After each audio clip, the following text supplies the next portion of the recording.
ఇంతకు ముందు చూసిన ఎపిసోడ్లో కోమల్ మూవీ చూడ్డానికి తన పెన్ డ్రైవ్ని టీవీలో వేస్తుంది. ఆ మూవీ నడుస్తున్నట్టుగానే అందరూ అదోలా నిలబడిపోతారు. ఇక ముందు జరిగేది ఇదంతా ఊహించుకోవడానికి అవ్వట్లేదు నాకు. అప్ప స్నేహ జతలో చేరుకుని ఇదంతా చేస్తున్నానని. ఎందుకిలా చేశావు నువ్వు? కావ్య ఏడుస్తూ రూంలోకి వెళ్ళిపోతుంది. మీరంతా నా మాట వినండి. నేనేది వినదలుచుకోలేదు. రాజ్ మరియు రవీష్ ఆఫీస్కి వెళ్ళిపోతారు. నేను ఇక్కడే ఎక్కడో బయట ఉండడానికి నువ్వంతా వ్యవస్థ చెయ్యి. నేను అప్పటి వరకు ఇక్కడే ఎక్కడో ధ్యానం చేస్తూ ఉంటాను. కామ్య గురువుగారి కోసం అన్ని వ్యవస్థలు బయటే చేయిస్తుంది. రాజ్ తన స్నేహితుడైన వినోద్కి ఫోన్ చేస్తాడు. వినీత్, నాకు నీ హెల్ప్ కావాలి. చెప్పు, ఏం చేయాలి? నీకే బాగా తెలుసు కదా, నేను అందరి ముందు కావ్యని అలా తిట్టకూడదు, తిట్టేశాను కదా. నేను నా తప్పుకి క్షమాపణ అడగాలి. ఇప్పుడు ఎలా ప్లాన్ చేశావు నువ్వు? రాజ్ వినీత్కి తన ప్లాన్స్ అన్నీ చెప్పేస్తాడు. ఇది బాగుంది, మనమంతా ఇదనే చేస్తాం. దీంట్లో కోమల్ కూడా మాకి సహాయం పడుతుంది కదా. స్నేహ మరియు రవీష్ సారీ కార్డ్స్ని తయారు చేస్తారు. తర్వాత కామ్యకు సారీ చెప్తారు. సారీ. నాకు సారీ చెబితే ఏమైంది? కావ్య మనసు ఎంత బాధపడిందో తెలుస్తోందా మీ వల్ల? ముందు మీరు మమ్మల్ని క్షమించండి ఆంటీ, కావ్యను కూడా క్షమించమని అడుగుతాం. కామ్య ఇద్దరిని పంపించేస్తుంది. నేను కావ్యని క్షమించమని అడగను. అదంతా మనసు విప్పి అడగొద్దు, నువ్వు నాటకం చెయ్యి అంతే. స్నేహ రవీష్ మాటని విని కావ్య దగ్గరికి వెళ్తోంది. నేను నీతో మాట్లాడాలి. చెప్పు. నేనలా చేయకుండాల్సింది, నన్ను క్షమించు. కావ్య ఏదో చెప్పాల్సిన ముందే కోమల్ అక్కడికి వచ్చేస్తుంది. కావ్య, తయారవుతావా? మనం బయటికెళ్ళాలి. లేదు, నేను రాను. లేదు, నువ్వు రావాల్సిందే. రావడం వల్ల నీ మనసు కూడా సరిపోతుంది. సరే, నేను తయారై వస్తాను. అలాగే, నేను నీకోసం గాడి దగ్గర వెయిట్ చేస్తుంటా. కోమల్ బయట తన కోసం వెయిట్ చేస్తూ ఉంటుంది. కావ్య గులాబీ రంగు చీర కట్టుకుని వెంట్రుకల్ని విడిగా వదుల్చుకుని చాలా అందంగా తయారై బయటికొస్తుంది. వావ్, చాలా బావున్నావు, నువ్వు చాలా అందంగా కనిపిస్తున్నావు. కావ్య స్మైల్ ఇస్తూ, ఇప్పుడు వెళ్దామా? అయినా ఎక్కడికెళ్తున్నాం మనం? నువ్వు వస్తున్నావు కదా, నువ్వే చూడు. అలాగే. కోమల్ గాడి డ్రైవ్ చేస్తోంది. కావ్య పక్కన కూర్చుంటుంది. ఈ స్నేహ నీ దగ్గరికి ఎందుకొచ్చింది? ఇంకేముంది, తన డ్రామా చేసిన దానికి క్షమించమని. అలాగా? తను అడిగితే మాత్రం సరిపోతుందా? వదిలే. సరే వదిలే. వాటన్నిటి గురించి ఆలోచిస్తూ మన మూడెందుకు పాడు చేసుకోవాలి? కానీ నీకు తెలిసిందే కదా, ఆ తాంత్రికుడు కూడా ఇంట్లోనే ఉన్నాడు. దాంతోపాటు ఈ రవీష్ మరియు స్నేహ కూడా. అందరూ కలిసి ఏవైనా చేయవచ్చు. దీంట్లో రహస్యమేముంది? మనం తెలుసుకోవాల్సిందే. కావ్య మరియు కోమల్ మాట్లాడుతూ ఉండగా కావ్య చూపు ఆకాశంలో ఎగురుతూ ఉన్న ఒక బలూన్ మీద పడుతుంది. నాకలాంటి బలూన్ చాలా ఇష్టం. చూడకడా ఎంత బావుంది కదా? చాలా బావుంది. కోమల్, అటు చూడు, ఇంకా దగ్గరికొస్తుంది. దానిమీద ఎవరో కావ్యాని కూడా రాశారు. ఎంత అదృష్టవంతురాలు కదా, ఆ అమ్మాయి పేరు దీని మీద రాశారు. బాధపడుతూ అంటున్నావేంటి? రాజు నువ్వు ఇంకా క్షమించలేదా? కావ్య సైలెంట్ గానే ఉంటుంది. ఆ తర్వాత ఒకేసారిగా చాలా బలూన్లతో దానిమీద హార్ట్ షేప్ ఉన్న ఆ బలూన్స్ మీద ఐ లవ్ యు కావ్య అని రాసి అవన్నీ గాడి దగ్గరికే వస్తాయి. అది చూసి కోమల్ వెహికల్ స్పీడ్ని తగ్గిస్తుంది. ఎంత బాగున్నాయి కదా, నువ్వు వెహికల్ని సైడ్లో ఆపగలవా? అలాగే, ఎలాగో మనం తిరగడానికే వచ్చాం కదా. కోమల్ వెహికల్ని సైడ్లో ఆపుతుంది. కావ్య గాడి నుంచి బయటికొచ్చి బలూన్ని పట్టుకోడానికి ప్రయత్నిస్తుంది. అప్పుడు పైన నుంచి ఒక హెలికాప్టర్ వస్తుంది. దాంట్లోంచి ఒక అందమైన పువ్వులతో గులాబీలతో తన మీదకి పువ్వుల వర్షం కురిపిస్తారు. కావ్య అదన్నీ చూసి ఆనందంతో మురిసిపోతుంది. తర్వాత చాలా సంతోషపడుతుంది. నేనేమైనా కలగంటున్నానా? కోమల్ దూరంగా గాడి వైపే నించుని చూస్తూ ఉంటుంది. కావ్య ఇలా ఆనందంగా ఉండడం చూస్తుంటే ఎంత బావుంది. కావ్య దగ్గరికి ఒక పెద్దదైన పింక్ కలర్ బలూన్ వస్తుంది. ఆ బలూన్ని పట్టుకోవడానికి కావ్య ప్రయత్నిస్తుంది. కానీ ఆ బలూన్ వెనుకకి వెళ్తూ ఉంటుంది. అప్పుడు కావ్య దాన్ని పట్టుకోవడానికి దాని వెనకాలే వెళ్తుంది. ఆ బలూన్ ఫాస్ట్గా వెళ్తూనే ఉంటుంది. దాని వెనకాలే కావ్య కూడా నవ్వుతూ పట్టుకోవడానికి ప్రయత్నిస్తూ ఉంటుంది. కావ్య ఆ బలూన్ని పట్టుకోవడానికి ప్రయత్నిస్తూ పరుగెడుతూ ఉండగా తన కాలి దగ్గర గులాబీ గుచ్చలు దొరుకుతాయి. దాన్ని చూసి కావ్య కిందకి చూస్తూ చెప్తుంది, వావ్, సో బ్యూటిఫుల్. అక్కడ నేల మీద అందమైన పువ్వులతో గులాబీలతో హార్ట్ షేప్లో అలంకరించుంటారు. అక్కడ కావ్య కంటే పెద్దదైన బొమ్మ కూడా ఉంటుంది. దాని చేతిలో ఒక గులాబీ పువ్వు మరియు కార్డ్ కూడా ఉంటుంది. పువ్వులతో అలంకరించిన చోట ఒక సారీ కూడా రాసుంటుంది. దాంతో పాటు బలూన్ల మీద కావ్య పేరు కూడా రాసుంది. అక్కడ ఒక పెద్ద బాక్స్లో చాక్లెట్స్ కూడా పెట్టున్నాయి. ఇదంతా చూసిన తర్వాత కావ్య తనను తానే మర్చిపోయింది మరియు చాలా సంతోషంతో వీటన్నిటిని చూస్తూ ఉంటుంది. ఇక్కడ నా పేరుతో సారీ కూడా రాసుందే, ఇది రాజ్ పని అయితే కాదు కదా? హా, ఇది రాజ్ పనే ఉంటుంది. రాజ్ ఇక్కడ ఎక్కడో ఉండుంటాడు. తరువాత పరిగెత్తుకెళ్ళి బొమ్మని అత్తుకుంటుంది. ఆ బొమ్మ చేతి నుంచి ఒక కార్డ్ కిందకి పడిపోతుంది. ఆ కార్డ్లో ఏదో రాసుంటుంది. నాకు తెలుసు నువ్వు నా మీద చాలా కోపంగా ఉన్నావు, కానీ నువ్వు నన్ను చాలా ప్రేమిస్తావు కూడా. ఏదీ తెలుసుకోకుండా నేనలా వర్తించాల్సింది కాదు. ఈ విషయం వల్ల నేను కూడా చాలా బాధపడుతున్నాను. నన్ను క్షమించు. నీ రాజ్. కార్డ్ని చదివాక కావ్య కన్నీరు పెడుతుంది. తర్వాత ఇంకోసారి టెడ్డీబియర్ని హత్తుకుంటుంది. అక్కడున్న గులాబీని కూడా తీసుకుంటుంది. అప్పుడు రాజ్ వచ్చేస్తాడు. కావ్య, ఇప్పుడు నువ్వు నన్ను క్షమించావు కదా? అప్పుడు కావ్య రాజ్ని అత్తుకుంటుంది. కోమల్ మరియు వినీత్ దూరంగా నిలబడుతూ వీళ్ళిద్దరినీ చూసి ఆనందిస్తూ ఉంటారు. ఇప్పుడు పార్టీ షురూ చేస్తాం. సరే, అలాగే కాని. రాజ్ మరియు వినీత్ అక్కడ ఒక టేబుల్ కూడా అరేంజ్ చేసుంటారు. తినడానికి వ్యవస్థలు కూడా చేసుంటారు. అందరూ కలిసి తినడం మొదలు పెడతారు. ఒరేయ్, నువ్వు చాలా ఏంట్రా ఇంత రొమాంటిక్ గా ఉన్నావు? నా ఐడియా కూడా బాగుంది. చూడు ఎంత కరెక్ట్ గా పనిచేసిందో. అంటే కోమల్ నన్ను దీనికోసమే ఇక్కడికి తీసుకొచ్చిందా? నాకిప్పుడు అర్థమైంది. సంతోషంగా అందరూ నవ్వుతూ ఇంటికి వచ్చేస్తారు. గురూజీ పూజలు చేయడం మొదలు పెడుతూ ఉంటారు. పూజ మొదలవుతుంది. రాజ్, పూజకి అందరూ వచ్చేశారు. కావ్య ఇంకా రాలేదేంటి? నేను పిలుచుకొని వస్తానమ్మా. కాని అప్పుడు కావ్య వస్తుండగా కనిపిస్తోంది. వచ్చేసింది. గురువుగారు శివలింగాన్ని బిల్వపత్రంతో అలంకరించారు. అక్కడ అగ్నికుండం కూడా తయారుగా ఉంది. అప్పుడు కావ్య ఏదో షాక్ తగిలినట్టుగా అవుతుంది. తర్వాత కావ్య అక్కడ నిలబడిపోతుంది. రా కావ్య, ఇక్కడ వచ్చి కూర్చో. కాని కావ్య ముందుకు రాలేకపోతుంది. ఏమైంది కావ్య? ముందుకురా. కాని కావ్య కళ్ళలో బిల్వపత్రలే కనిపిస్తున్నాయి. దానివల్ల తను తన నాగిని రూపంలో రావడానికి బలవంతిస్తున్నట్టుగా అనిపిస్తుంది. ఇప్పుడు బాగానే ఉంది, మనకు చోటు దొరుకుతుంది. ఏమైంది కావ్య? ముందుకురా. ఈ పూజ వల్ల ఇంటి నిండా దుమ్ము పట్టింది. ఏమైందో? నేనిప్పుడు కిటికీ తెరుస్తాను. వినీత్ లేచి కిటికీ తీయడానికి వెళ్తాడు. అప్పుడు ఒక పెద్దగా తుఫాన్ వస్తున్నట్టుగా ఉంటుంది. అప్పుడు ఇంట్లో నిండుగా గాలితో నిండిపోతుంది. అప్పుడు వినీత్ పరిగెత్తుకుంటూ కిటికీలని మూసేస్తాడు. గట్టిగా పీలుస్తున్న గాలులు ఆగిపోతాయి. కావ్య పూజలో కూర్చునుంటుంది. అక్కడ బిల్వపత్రలు గాలి రావడం వల్ల ఎగిరిపోయుంటాయి. ఓహో, ఇప్పుడు నిజమైన రూప నా ముందుకొస్తుంది చూడండి. ఏమైంది గురుగారు? గురుగారు, కావ్య ఏమీ చేయలేదని మీకు తెలిసే ఉంటుంది. గురుగారు కావ్యాన్ని నాగిని రూపంలో చూస్తూ ఉంటారు. కుటుంబస్తులు మాత్రం కావ్యాన్ని ఒక మామూలు మనిషి రూపంలోనే చూస్తూ ఉంటారు. నాకేమీ అర్థం కావట్లేదు గురుగారు. ఏమీ లేదు, వదిలేయ్. నేను కావ్య చాలా మంచిది అని నీకు చెప్తా ఉన్నానంతే. దాంట్లో ఏమీ డౌట్ లేదు. మా వదిన గురించి అదంతా మేము విన్నాం కదా. అలాగే దాని ఫ్రెండ్ కోమల్ కూడా చాలా బాగా ముద్దుగా ఉంది కదా. కంట్రోల్ చేసుకోరా, కంట్రోల్ చేసుకో. ಎಲ್ಲರ ముందు మాట్లాడతావు కదా. అందరూ నవ్వుతుంటారు.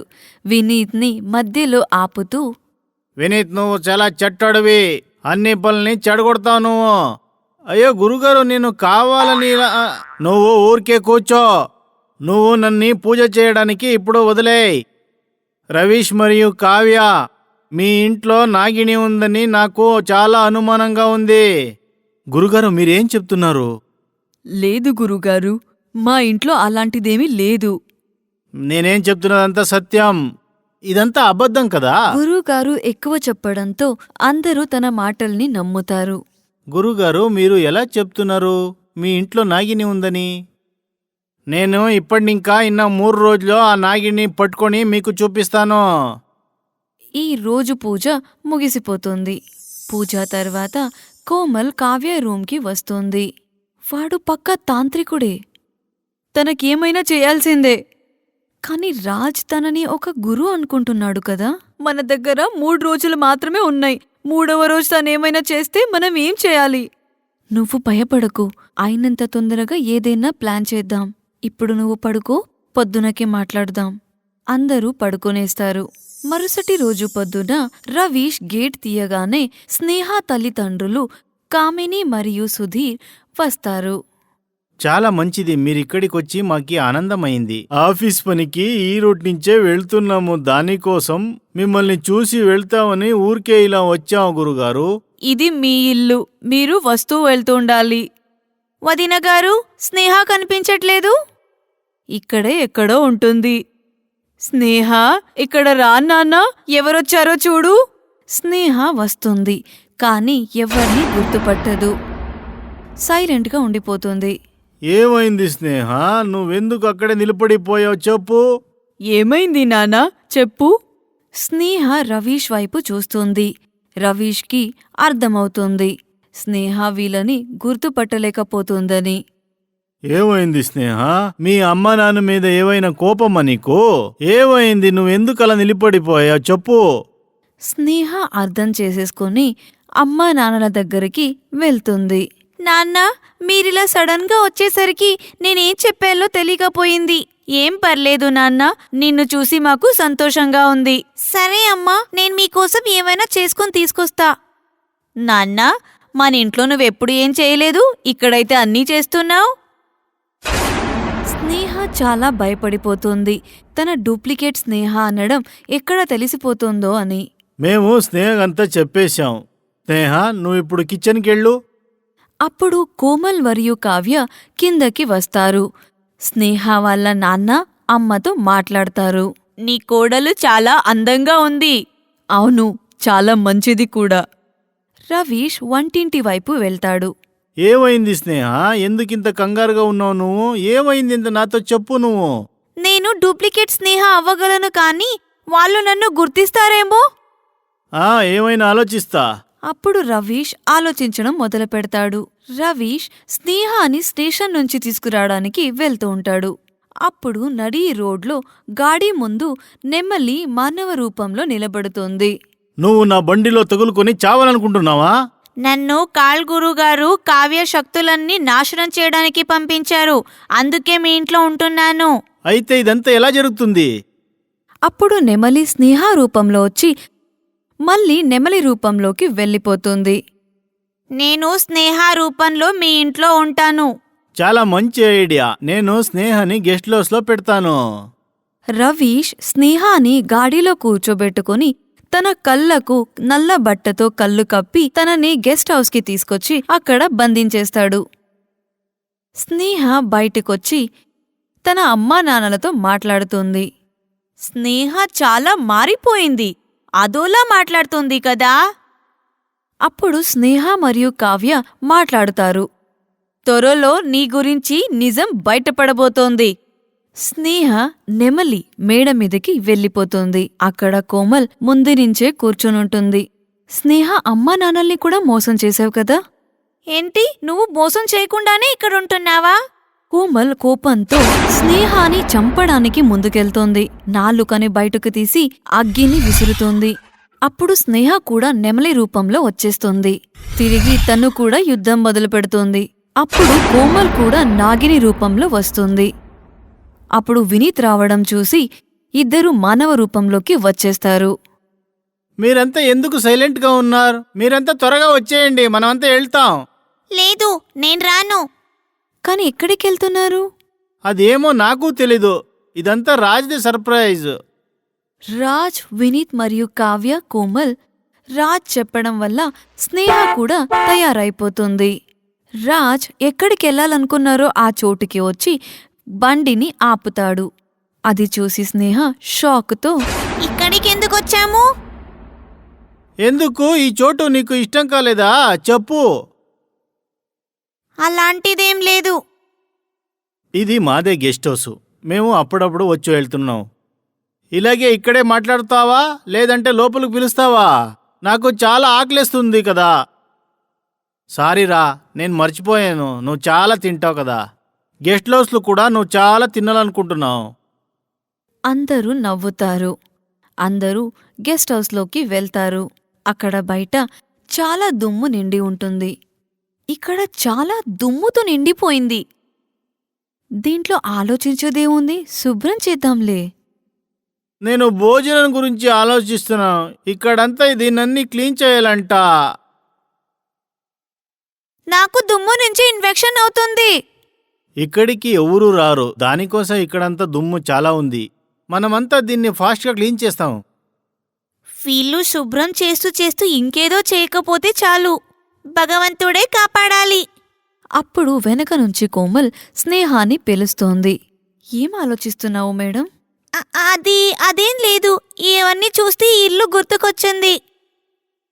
ఇట్స్ ఓకే డియర్, నువ్వు ఇక్కడే ఎక్కడైనా కూర్చో. అలాగే, ఒకవేళ స్నేహకు ఇంట్రెస్ట్ లేకపోతే మనమందరం తిరిగొద్దాం. ఓహో, చాలా మంచిది. అయితే నేను భోజనం చేయకుండా దుమ్ము తినాలా? మీరంతా విశ్రాంతి తీసుకుంటారా? నువ్వు నా జతలో రా, చెప్తా. రాజ్, నీ గెస్ట్ హౌస్ని చూపిస్తావా? చూడు, ఇది నీదే అనుకో. నువ్వు ఎక్కడైనా పోవచ్చు. కోమల్ ఒక పెద్ద హాల్ వైపున్న తలుపుని తీస్తుంది. వావ్, ఇక్కడ ఇండోర్ గేమ్స్ కూడా ఉన్నాయి. నువ్వు ఒక పని చేస్తాం. నేను వినితూ ఒక గదికి వెళ్తాం.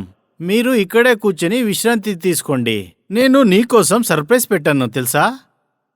మేము పని పూర్తి చేసుకుని మిమ్మల్ని పిలుస్తాం. వినీత్ మరియు రాజ్ ఇంకొక రూంలోకి వెళ్ళిపోతారు. ఆ రూంకి ఒక పెద్ద బాల్కనీ మరియు మంచి వ్యూ కూడా కనిపిస్తుంది. ఇదంతా మీరు చేసిన ప్లానే అని నాకు బాగా తెలుసు. అయినా నువ్వు ఎప్పటి వరకు తప్పించుకోగలవు? అనవసరంగా ఎక్కువ మాట్లాడకు, లేకపోతే నువ్వు చచ్చిపోతావు. ఎంత ధైర్యం నీకు? నన్నే చంపేస్తానంటావా? నీ కథ చెప్తా నాగు. స్నేహ తన కళ్ళు మూసుకొని తన నుంచి శక్తిని తీసుకుని కావ్య మరియు కోమల్ మీదకి విసిరేస్తుంది. దానికి బదులుగా కోమల్ కూడా కోపంతో తన కళ్ళు మూసుకొని తన నాలుకని బయటకి తీసి స్నేహ శక్తులని ఆపుతుంది. కావ్యకు ఇదన్నీ చూసి చాలా కోపమొస్తుంది. తర్వాత కావ్య నాగిని రూపంలోకి వచ్చి గట్టిగా కోపంతో అరుస్తూ చేతులన్నీ కిందకి తీసి నోటి నుంచి బయటికి అగ్గిని విసురుతుంది. దానివల్ల స్నేహ కాలిపోతుంది. అప్పుడు ఇంటి మొత్తం పరిగెత్తుతుంది. దాన్ని విని రాజ్ మరియు వినీత్ పరిగెత్తుకుంటూ వస్తారు. కావ్య వీళ్ళిద్దరినీ చూసి ఇవంతా ఆపేస్తుంది. ఎందుకలా అరిచావు? నువ్వు బాగానే ఉన్నావు కదా? అంత సరిగ్గానే ఉంది. మీరంతా ఏం చేస్తున్నారు? మీరు అరవడం వల్ల మేమంతా పని అక్కడే వదులుకొని వచ్చేసాం తెలుసా? మేము ఫుట్బాల్ ఆడుకుంటున్నాం. ఓ, మేం లేకుండా ఫుట్బాలా? మమ్మల్ని పని చేయడానికి వదిలేశారా? మీరు చాలా హుషారుగా ఉన్నారు. మమ్మల్ని చూడండి, మేం లేదు హుషారు. మీరెలా చెప్తున్నారో అలాగే ఉన్నాం. తాతయ్య తాతయ్య. అదంతా వదిలే, రా పనిచేస్తాం రా. వీళ్ళని కూడా పిలుచుకొని వెళ్తాం. వీళ్ళని ఇక్కడే వదిలేస్తే భూకంపం కూడా వచ్చేస్తుంది. వినీత్ మాటల్ని విని అందరూ నవ్వుతారు. మీ సర్ప్రైజ్ ఎక్కడుంది? ఇప్పుడు మీరంతా లోపలికి రండి. కావ్యతో పాటు అందరూ రూంలోకి వచ్చేస్తారు. రూమ్ చాలా పెద్దదిగా ఉంది. అక్కడ ఒక సోఫా మరియు ఒక పెద్ద బెడ్ కూడా ఉంది. అక్కడ వినీత్ మరియు రాజ్ బలూన్స్ని తగిలిపెట్టారు. అక్కడ హ్యాపీ బర్త్డే స్టిక్కర్ని కూడా అతికించారు. ఇంకోవైపు తినడానికి ఫుడ్ మరియు కూల్ డ్రింక్స్ని కూడా పెట్టారు. సోఫా దగ్గర ఒక చిన్న టేబుల్ కూడా ఉంది. దానిమీద ఒక బాక్స్ పెట్టున్నారు. అక్కడ కోవెత్తులు కూడా వెలిగించున్నాయి. బయటకు తిరిగే వైపు ఒక తలుపు కూడా ఉంది. అక్కడ బాల్కనీ కూడా ఉంది. అక్కడ్నుంచి చూస్తే జలపాతాలుగా చిన్న చిన్నగా అరేంజ్మెంట్స్ చేసున్నాయి. అక్కడ చిన్న చెట్లతో పువ్వులతో పక్షులు కూడా ఉన్నాయి. ఈ డెకరేషన్స్ అంతా ఎవరి కోసం చేశారు? మీరంతా అలాగే చూస్తూ ఉండండి. ఆహా, అవును ఇప్పుడెవరి బర్త్డే? వదిన, ఈ రోజు నా పుట్టినరోజు, అందుకే మీకు సర్ప్రైజ్ ఇస్తున్నాం. బర్త్డే నీదైతే సర్ప్రైజ్ నాకా? ఎస్, నా పుట్టినరోజుకి నేనే సర్ప్రైజ్ మీకు ఇస్తున్నాను. ఎందుకంటే మీకు తెలీదు కదా నా బర్త్డే ఎప్పుడని. అవును, చాలా మంచి సర్ప్రైజ్. రండి, ఇప్పుడు కేక్ కట్ చేస్తాం. రాజ్, నీకీ ఒక విషయం తెలుసా? మేము చిన్నప్పుడు నీ పుట్టినరోజు దీనంతా నేను కావ్య చెప్పేస్తాను తెలుసా? ఇప్పుడంతా తెలుసుకోవాల్సిందే. చెప్పు రాజ్. వద్దు రాజ్, ఇదంతా చెప్పొద్దు. నేను కూడా తెలుసుకోవాలి. సరే, నేనే చెప్తాను, వదిలే. నేను రాజు చిన్నప్పుడు వాడు పుట్టినరోజు వాడు కేక్ కోసకుండా తరువాతనే నేనంతా తినేశాను తెలుసా మీకు? ఇదంతా నేను చేశానని ఎవ్వరికి కూడా తెలియలేదు. నా మూతిలో ఉన్న కేక్ చూసి మా అమ్మ నాకు సరిగా కొట్టేసింది తెలుసా? అందరూ గట్టిగా నవ్వుతారు. రాజ్ చూపులు స్నేహ మీదకి వెళ్తాయి. స్నేహ దూరంగా నిలబడున్నది కనిపిస్తోంది. ఏమైంది స్నేహ, నువ్వెందుకు అక్కడ నించున్నావు? అలాంటిదేం లేదు, నా కొంచెం తలనొప్పిగా ఉంది. రా, కేక్ కట్ చేసి తరువాత ఇంటికెళ్తాం మనంతా. స్నేహ కూడా సోఫా దగ్గరికెళ్ళి కూర్చుంటుంది. రా వినీత్. వినీత్ కేక్ కట్ చేయడానికి నైఫ్ తీసుకుంటాడు. అప్పుడు బయట నుంచి ఒక రకమైన పక్షి వస్తుంది. కేక్ మీదకి కాలు పెట్టి బాల్కనీ వైపు నుంచి వెళ్ళిపోతుంది. ఇక్కడ చూడు, నాకన్నా ముందు ఎవరో కట్ చేశారు దీన్ని. ఇదంతా నీకే జరుగుతుంది. నిన్ను చూసి అందరూ జోక్ చేస్తారు. రాజ్ చూపు కేక్ మీదకి వెళ్తోంది. మళ్ళీ ఆలోచిస్తూ ఉంటాడు. ఇదంతా జోక్ అంటే ఓకే, దీనివల్ల ఒక విషయం అర్థం కాలేదు. ఏంటి, దీనిపైన ఏదో పక్షి వచ్చింది కదా, గుర్తు వేరేలా ఉంది. కావ్య, కోమల్, స్నేహ మరియు వినీత్ అందరూ కేక్ ని చూస్తారు. కాళ్ళ గుర్తు 3 ఉన్నాయేంటి? దీని అర్థం అది పక్షినేనా లేదంటే వేరే ఏదైనా? లేదు, 3 గుర్తులున్నాయి. ఇదేలాంటి లాజిక్? మళ్ళీ ఆ పక్షి తిరిగొచ్చి కేక్ మీద కూర్చుని మళ్ళీ వెళ్ళిపోతుంది. ఒక పక్షి నలుపు రంగుతో ఉంది. ఆ పక్షికి మెడ నుంచి 3 ముక్కులు ఉన్నాయి. తనకు ఎర్ర రంగులైన కళ్ళు, పెద్దవైన రెక్కలు ఉన్నాయి. పెద్ద పెద్ద కాళ్లతో పొడుగైన గోరులున్నాయి. మళ్ళీ ఒక అపాయం. ఓ, వీళ్ళేనా వాళ్ళంతా నా కేక్ ని చెడగొట్టవాళ్ళు? రండి రండి, కేక్ తినండి. ఎందుకు అక్కడే కూర్చున్నారు? వీళ్ళకంతా మూతిలు కూడా 3 ఉన్నాయి. జోక్ చేయడానికి టైం లేదు. ఆ భయంకరమైన పక్షి అదో రకమైన భయంకరంగా అరుస్తూ ఉంటుంది. తన మూతి నుంచి ఏదో రాజ్ మీదకి విసురుతుంది. రాజ్ అలా పక్కకి జరిగేస్తాడు. అప్పుడు కావ్య రాజ్ ముందుకొచ్చి నిలబడుతుంది. కోమల్ యుద్ధం చేయడానికి మొదలు పెడుతోంది. రాజ్, వినీత్, కావ్య మరియు కోమల్ పక్షి మీద గొడవ పడతారు. చివరిలో రాజ్ తన దగ్గరున్న బందూక్ని తీసి పక్షిని షూట్ చేస్తాడు. బుల్లెట్ పక్షి పక్క నుంచే వెళ్ళిపోతుంది. అప్పుడు గోడ మీదకి తగులుతుంది. అప్పుడు ఎవ్వరికి తెలియకుండా కావ్య కూడా తన శక్తిని ప్రయోగిస్తుంది. అప్పుడు పక్షి భయపడి పారిపోతుంది.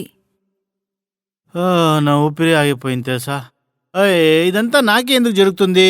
ఏమేం పనిచేసాం మేము? ఇదంతా వ్యర్థం అయిపోయింది. నువ్వేంటి ఇక్కడే ఉండాలనుకుంటున్నావా? లేదురా, లేదు. మనమంతా ప్లాన్ చేసినంతా వేస్ట్ అయిపోయింది కదా. సరే, ఇప్పుడు నాకు గెస్ట్ హౌస్ చూపించు. లేదు లేదు, నేనింటికెళ్ళాలి. ఉండు స్నేహ, కొన్నిసేపటి తర్వాత వెళ్తాం. రాజ్ అందరికీ గెస్ట్ హౌస్ చూపిస్తాడు. చాలరా, నాకు చాలా ఆలస్యం అయిపోయింది. ఇక్కడే ఉన్నాం. ఎక్కడి నుంచి ఎక్కడికి వెళ్తానని నాకు తెలియట్లేదు తెలుసా? నీ గెస్ట్ హౌస్ అంతా చాలా పెద్దది. నువ్వు దిగులు పడకు వినీత్, నువ్వు నా జతలో రా, నేను చూపిస్తాను నీకు. రాజ్ అందరికీ మొత్తం గెస్ట్ హౌస్ చూపిస్తాడు. కాని ఒక రూమ్ తలుపు మాత్రం తెరవలేకపోతారు. అప్పుడు రాజ్ ఇంటికెళ్ళడానికి చెప్తాడు. లేదు రాజ్, ఈ రూమ్ కూడా చూపించు. ఈ రూమ్లో అలాంటి రహస్యమేముంది? లాక్ ఓపెన్ అవ్వట్లేదు. కావ్య తన శక్తిలోంచి ఆ రూమ్ తలుపు తీస్తుంది. ఈ రూమ్ ఇప్పుడెలా తెరుచుకుంది? చూడండి, లాక్ ఓపెన్ అయింది. రండి, గదికి వెళ్తాం ఇప్పుడు. వద్దొద్దు, లోపలికెళ్ళొద్దు. స్నేహ లోపలికెళ్లడం వద్దంటుంది. ఇంకోవైపు అందరూ ఆశ్చర్యంగా చూస్తూ ఉంటారు. లోపలికెవరూ వెళ్ళొద్దు. ఎందుకు? లోపల దయ్యం ఉందా? ఎవరికి తెలుసు, వీళ్ళు కూడా మాకు సర్ప్రైజ్ ఇస్తున్నారనుకుంటా. ఆహా, దీన్ని నేను ఆలోచించలేదు. సరే, ఇప్పుడు చెప్పు, లోపల ఏముందని. లేదు లేదు, నా వైపు నుంచి ఎలాంటి సర్ప్రైజ్ లేదు. కానీ అందరికంటే ముందు నేనెళ్తాను. ఓ, నాకు అర్థమైంది. నువ్వు లేడీస్ ఫస్ట్ అన్నదిని ఫాలో చేస్తున్నావు కదా. అవునరా, కరెక్ట్గా చెప్పావు. సరే అయితే వెళ్ళనివ్వండి. స్నేహ రూంలోకి వెళ్తోంది. వెళ్ళి లోపల అటూ ఇటూ చూస్తుంది. కాని అక్కడ తనకి ఏమీ కనిపించదు. ఓఫ్, ఈరోజు దేవుడు కాపాడేశాడు. అప్పటికే అందరూ లోపలికి వచ్చేస్తారు. ఇది స్టోర్ రూమ్. అవును, ఇక్కడ చూడండి, అంత పాత సామాన్లతో దుమ్ము నిండిపోయింది. కావ్య మరియు కోమల్ ఆ రూంలో ఏదైనా దొరుకుతుందేమో అని వెతకడానికి ట్రై చేస్తారు. కాని అక్కడ అలాంటిదేమీ కనిపించదు. రండి, ఇప్పుడు ఇంటికి వెళ్తాం. కాని అక్కడి నుంచి అప్పుడు ఏదో ఒక పక్షి వెళ్తుంది. రే, ఇది మీ ఇళ్ళ లేదంటే పక్షి ఇళ్ళరా? అప్పుడు అందరూ అక్కడి నుంచి బయటికెళ్లడానికి వెళ్తారు. కాని కోమల్ చూపు మాత్రం ఒక వార్డ్రోబ్ మీదకి వెళ్తుంది. ఆ వార్డ్రోబ్లోంచి ఒక బట్ట బయటికి పడుంటుంది. స్నేహ లోపలికి రావడానికి ఎవరినీ వద్దనడం, కాని ఇక్కడి నుంచి అందర్నీ తొందరగా వెళ్లడానికి చెప్పడం, వార్డ్రోబ్లోంచి బట్ట బయటికి రావడం ఏదో ఉంది. మరియు ఆ పక్షి కోమల్ తన శక్తిని ప్రయోగిస్తూ చూస్తుంది. ఓహో, ఈ పక్షి ఒక మాయావి. అంటే ఇంకో కొత్త ఆట మొదలైంది. అప్పటికే అందరూ బండి దగ్గరికి వెళ్ళిపోతారు. ఓహో, మీరిప్పుడు కూడా ఆలోచిస్తున్నారు. మీరు కూడా మాతో మాట్లాడండి మేడం. కోమల్ వినీత్ వైపు చూస్తూ నవ్వుతుంది. అందరూ బండిలో కూర్చుని ఇంటికి వస్తారు. ఇంకోవైపు రాజ్ ఇంట్లో ఇంతసేపు పిల్లలు రాలేదు కదా. వస్తూ ఉంటారేమో. ఈ స్నేహ కూడా ఇప్పుడిప్పుడు చాలా పరిగెడుతుంది. అమ్మా నాన్న ఇంటికొచ్చారు అన్న పరిజ్ఞానం కూడా దానికి లేదు. ఏమైందో ఏంటో. మీరు అలా అనుకోకండి, వాళ్ళు వస్తున్నారు అనుకుంటా, వచ్చేస్తారు. రాజ్ కంతూ తన గురూజీ వెళ్ళిపోయి ఉండడం కూడా తెలీదనుకుంటా. గురూజీ గారు చెడు శక్తిని తరిమేసేవారు. ఇంత తొందరగా వెళ్ళిపోయారేంటి? వాళ్ళకి పని ఉందని వాళ్ళంతా వెళ్ళిపోయారు. వదిన గారు, మీ చేతిలో చేసిన పకోడా చాలా బాగుంటుంది తెలుసా. వాళ్ళకంతా పకోడా చేసుకుని నువ్వు తీసుకురా. సరే సరే, వెళ్తున్నా. కామ్య పకోడీలు చేయడానికి వంటింటికి వెళ్తుంది. రాజ్, బండాపు. ఏమైంది? అంతా బాగుంది కదా. ఇక్కడే దగ్గర్లో నా స్నేహితురాలుంది. తనకు ఒంట్లో బాగాలేదు. నేను తనని కలవాలి. నువ్వేవి అనుకోలేదంటే నీ జొత్తులో నేను రావచ్చా చెప్పు. నువ్వు చాలా టయర్డ్గా ఉన్నావు. నేను తొందరగానే వచ్చేస్తానులే. స్నేహ బండి నుంచి దిగిపోతుంది. తర్వాత కావ్య మరియు కోమల్ ఒకరినొకరిని చూసుకుంటూ నవ్వుకుంటారు. మరి అందరూ ఇంటికెళ్లడానికే వెళ్తూ ఉంటారు. అక్కడ ఒక పురాతనమైన గుడి ఉంటుంది. ఆ గుడికి ఎవరూ రావడం ఉండదు. ఆ గుడి వైపు స్నేహ వెళ్తూ ఉంటుంది. తన వెనకాలే ఒక పక్షి కూడా వస్తూ ఉంటుంది. గుడి దగ్గరికి వెళ్ళగానే ఆ పక్షితో, ఎవరు నువ్వు? నా వెనకాల ఎందుకొస్తున్నావు? ఆ పక్షి మానవ రూపంలోకి వచ్చేస్తుంది. నేను నీ మిత్రుడు. ఎలా? నేను ఇక్కడ. రాజ్ ఇంట్లోంచి తన శక్తుల నుంచి చూస్తూ ఉంటారు. ఈ స్నేహకి ఇప్పుడు ఏదో జరుగుతుంది. ఇది ఆ నాగిని చేస్తున్న పని అనుకుంటా. వాళ్ళ పని పూర్తి చేయడానికి నేను వదలను. గురూజీ రూపంలో కామ్యతో, నేను ఇప్పుడే నా గుహలోకి వెళ్ళాలనుకుంటున్నాను. ఏమైంది గురువుగారు? మా కుటుంబం నుంచి తప్పు జరిగిందా? మీరంతా నన్ను చాలా బాగా చూసుకున్నారు. దానికోసం నేను రుణపడి ఉంటా. నాకు ముఖ్యమైన పని ఉంది. దానికోసం నేను ఇక్కడి నుంచి వెళ్తున్నాను. నేను మళ్ళీ వస్తాను. అలాగే గురువుగారు. కాల్గురు గారు అక్కడి నుంచి వచ్చేసారా? వాళ్ళు అక్కడి నుంచి వెళ్ళిపోయి గుహలో పూజ చేస్తున్నారు. కాల్గురుగారు వాళ్ళ గుహలోకి వెళ్లి అగ్నికుండాన్ని వెలిగిస్తారు. తన శక్తులన్నీ ప్రయోగించి ఆ అగ్నిలోంచి ఒక రూపమైన గద్ద పక్షిని సృష్టిస్తారు. నేను నిన్ను సృష్టించేయడానికి తరువాత నా గురిని నీ వల్ల పెట్టేశాను తెలుసా. నేనేం చెప్తున్నానో నీకు అర్థమవుతుంది కదా. మీరేం చెప్తున్నారో నాకు అర్థమవుతుంది. నేను ఇప్పుడు ఇక్కడి నుంచి వెళ్ళి స్నేహకి హెల్ప్ చేయాలి. నువ్వు గెస్ట్ హౌస్ దగ్గర కాదు. మా పని పూర్తి అయ్యేంత వరకు నువ్వు స్నేహ జొతిలో ఉండాల్సిందే. అర్థమైందా? మీరు ఎలా చెప్తారో అలాగే చేస్తాను. నువ్వు వేషం చాలా బాగా మారుస్తావు. నువ్వు నిప్పుల వల్లే పుట్టావు తెలుసా? దానివల్ల ఏ నిప్పు కూడా నిన్న తాకలేదు. కాల్ అర్థమైందా? గురుగారు ఆ పక్షిని తన చేతి నుంచి ఎగరేస్తాడు. అలాగా? కేక్ మీదకొచ్చింది నువ్వేనా? కేక్ దగ్గర కాదు, స్టోర్ రూమ్లు కూడా నేనే నిన్ను కాపాడేశాను తెలుసా? నాకు ముందే అర్థమైపోయింది. మీరంతా వచ్చేసిన తరువాత నేను నిజమైన స్నేహని స్టోర్ రూమ్కి వెళ్ళి పడిపోయేలా చేశాను తెలుసా? తరువాత కబోర్డ్లో బంధించేశాను. తరువాత నేను బయటికి వచ్చేసి కేక్ అంతా పాడైపోయేలా చేశాను. తరువాత వాళ్ళంతా అక్కడి నుంచి వెళ్ళిపోయారు. దీనివల్ల వాళ్ళకంతా నీ నిజ రూపం తెలియలేదు. థ్యాంక్ గాడ్ కాల్ గురుగారికి ఇదంతా తెలిసిపోయింది. తను ఇంత మంచి ప్లాన్ కూడా చేసి నన్ను చాలా మంచిగా కాపాడారు కూడా. ఇప్పుడు చాలా లేట్ అవుతోంది, నేను ఇంటికి వెళ్తాను. నేను నీ అక్కపక్కలో ఉంటాను. అలాగే. స్నేహ ఇంటికెళ్ళడానికి మొదలు పెడుతోంది. స్నేహ ఇంటికొచ్చేసింది. అప్పుడు కోమల్ తన కోసం గేట్ ఓపెన్ చేస్తుంది. ఇద్దరూ ఒకరినొకరు కోపంగా చూసుకుంటారు. కామిని వస్తుంది. స్నేహ, ఇంత నిర్లక్ష్యంగా వర్తిస్తున్నావేంటి? ఇదే నా ఇంటికి వచ్చే సమయం. తనకేదో నిజంగానే పనున్నట్టుంది. సారీ. మేము అప్పటి నుంచి చూస్తున్నాం. స్నేహ ఏమీ మాట్లాడలేట్లేదు. ఏమైంది స్నేహ? మాకి ఇదంతా చూసి చాలా బాధగా ఉంది. మీరేమీ అనుకోకండి, మేం పొద్దున్నే మాట్లాడతాం. అందరూ పడుకోడానికి వెళ్ళిపోతారు. కానీ మధ్యరాత్రిలో కోమల్కి మెలకు వస్తుంది. అప్పుడు బయట పుంగి శబ్దం వినిపిస్తుంది. కోమల్ తనను ఆపుకోవడానికి చాలా ప్రయత్నిస్తుంది. అయినా కూడా తను ఆ పుంగి వస్తున్న శబ్దం వైపుకి వెళ్తుంది. కానీ ఆ శబ్దం ఆ ఇంటి వెనకాల నుంచే వస్తూ ఉంటుంది. కోమల్ వెనకటి తలుపు తీయంగానే బయట నుంచి గట్టిగా ఒక తుఫాను వస్తుంది. కాని కోమల్ పొంగి శబ్దం వస్తున్న చోటుకి వెళ్ళిపోతుంది. అక్కడ స్నేహ ముందు నుంచే నెమలి మానవ రూపంలో ఉంది. నువ్వు వేసిన ఏ ఒక్క ప్లాన్ కూడా నన్నేమీ చేయలేకపోయింది. ఇప్పుడు చూడు, నా ఒక్క సైగోతోనే నువ్వు ఇక్కడున్నావు. అవునా, ఇది నీ పనేనా? కాని నువ్వు నన్నేమి చేయలేవని మర్చిపోవద్దు. ఇంకోవైపు వినోద్కి కూడా మెలకు వస్తుంది. అయ్యో, ఈ తలుపు ఎవరు ఓపెన్ చేశారు? చాలా గాలి వస్తుంది కదా. ఓ వినీత్ కూడా వెనకటి తలుపుని మూయడానికి వెళ్తాడు. అప్పుడు బాల్కనీలో నుంచి తనకు కోమల్ ఈ కనిపిస్తుంది. కోమల్ ఇంతసేపుట్లో అక్కడ ఏం చేస్తుంది? అక్కడ కోమల్ మరియు స్నేహ గొడవ పడుతూ ఉంటారు. అప్పుడు వినీత్ అక్కడికి వెళ్తూ ఉంటాడు. వినీత్ అక్కడికి రావడం చూసి కోమల్ మరియు స్నేహ అక్కడి నుంచి మాయమైపోతారు. కోమల్ని ఇక్కడే చూశాను కదా, ఇంతసేపుట్లో ఎక్కడికి వెళ్ళిపోయింది? అయ్యో, ఇదేమైనా దయ్యమ్మా? అమ్మా! వినీత్ అక్కడ ఇదంతా చూసి చాలా భయపడిపోయి ఇంటికొస్తాడు. కోమల్ రూంలోకి వెళ్తాడు. కోమల్ బెడ్ మీద పడుకునుంటుంది. అయ్యో, అది నిజమైన దయ్యం అనుకుంటా. అయ్యో! వినీత్ కిటికీలన్నిటినీ మూసివేసి తన రూంకి వెళ్లి నిద్రపోతాడు.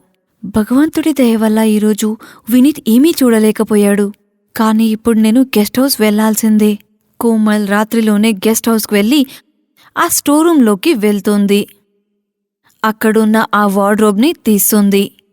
కాని అప్పుడు వెనుక నుంచి ఏదో పడిపోయినట్టుగా శబ్దం వినిపిస్తుంది. కోమల్ వార్డ్రోబ్ తీస్తుంది. అప్పుడు వెనుక నుంచి ఏదో పడిపోయినట్టుగా శబ్దం వస్తుంది. కోమల్ అప్పుడు వెనక్కి తిరిగి చూస్తే అక్కడ పడిపోయిన ఒక బాక్స్ కనిపిస్తుంది. అప్పుడే పడున్న ఒక బాక్స్. కోమల్ దాన్ని నిర్లక్షించి వార్డ్రోబ్ వైపు చూస్తుంది. ఇదంతా నా భ్రమ అని మాత్రం అనుకోలేను. ఇక్కడ ఏదో ఉండింది. కోమల్ ఇది ఆలోచిస్తూ ఉండగానే వెనక నుంచి మళ్ళీ ఒక శబ్దం వినిపిస్తుంది. కోమల్ వెనక్కి తిరిగి చూస్తుంది. ఒక పక్షి స్నేహాన్ని అక్కడ్నుంచి తీసుకెళ్తూ ఉంటుంది. ఆగు, తనని ఎక్కడికి తీసుకెళ్తున్నావు?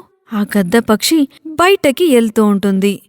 అప్పుడు కోమల్ తన శక్తి నుంచి ఆపుతుంది. అప్పుడు గద్ద పక్షి మరియు స్నేహ కిందకి పడిపోతారు. కిందకి పడిపోవడం వల్ల స్నేహకి మెలకు వస్తుంది.